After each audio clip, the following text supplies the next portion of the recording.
In poking around the internet and reading about what's hot and exciting in the automotive world, I noticed the 2017 Acura NSX was the car everyone seems to love to hate.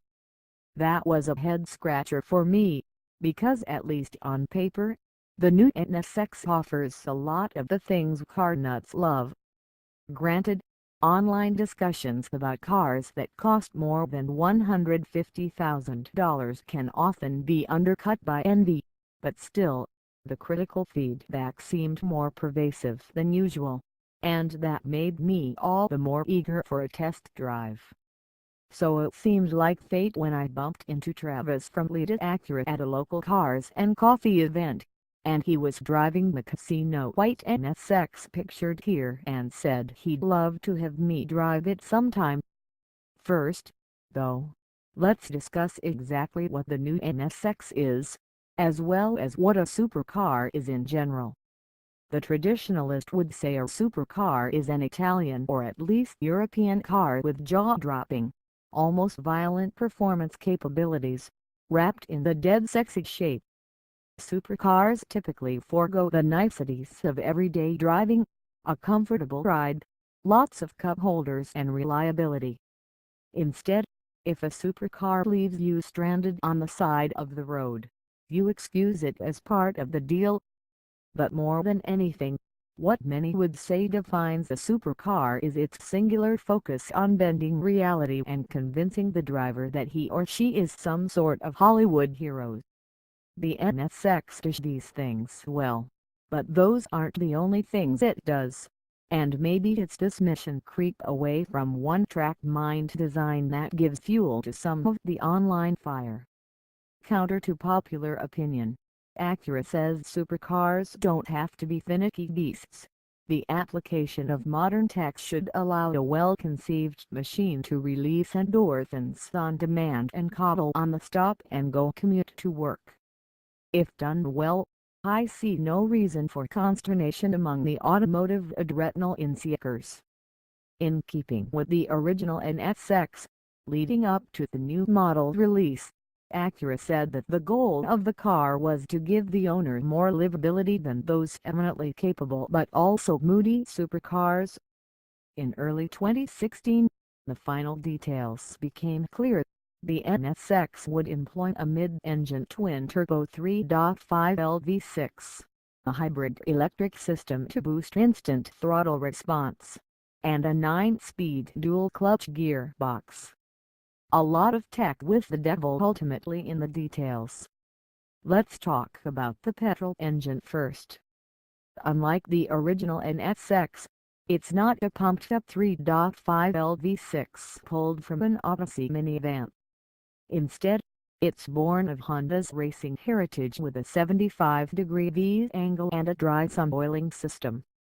On its own, the twin-turbo V6 is rated at 500 horsepower and 406 pounds-feet of torque at a low 2,000 RPM. And in driving, its motorsports roots obvious. This engine is silky smooth and red-happy.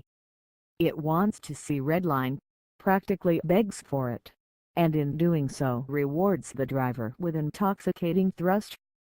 Its soundtrack also creates a lovely chorus, with a deep rumble intermixed into higher frequency harmonics that become more prominent as revs increase. Electric motors aren't known for their instantaneous whack of full power output, and it's that startling abruptness that makes the Tesla so giggle-inducing. What Acura has done is employ a 36 HP electric motor on each of the front wheels, and another 50 HP motor shared by the two rear wheels to give immediate throttle response while the petrol engine is getting into its happy range. But while the push tails off as speed increases with a purely electric drive train, the NSX gains urgency as you move faster, combining the best of both worlds. Also, the electric assist helps smooth out acceleration rough edges. This NSX is capable of sub-3-second 0 to 60 sprints, and how easily it does so makes one believe it could be done over and over consistently, without worry of a time-killing fudged launch. While the hybrid powertrain tech is the obvious talking point, all the tech smarts employed in the chassis and drivetrain are equally relevant, if not equally obvious at first glance. The NSX's 9-speed dual clutch is smart, wicked smart.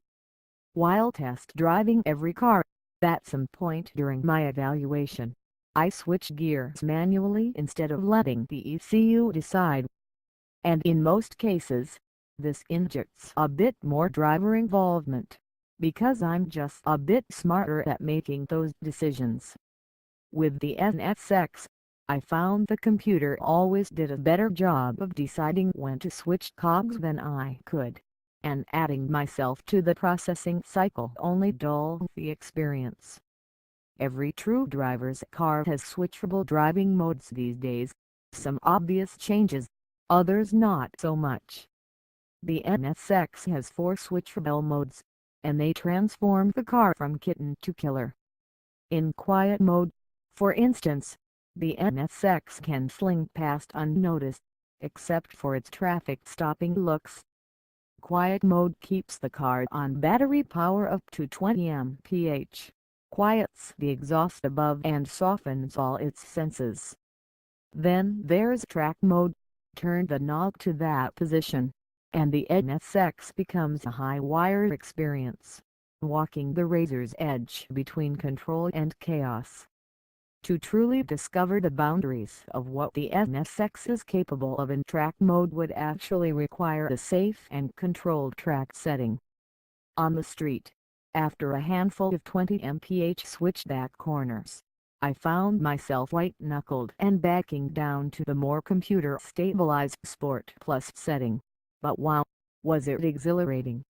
I've never experienced a more dual-character car, and it was all made possible with tech and smart programming. No longer does your supercar need to sit under a car cover all week. The new NSX proves it. This car could absolutely be driven anytime or all the time. Its cost of admission means it will be compared to a lofty few on the market, and one might want for more luxury inside, or a bit more storage space, possibly a more refined stereo system. What the NSX does more perfectly than any other car available today is making supercar excitement accessible on a daily basis. And really, what fun is a supercar if it spends its life in your garage? Price as tested, $189,230.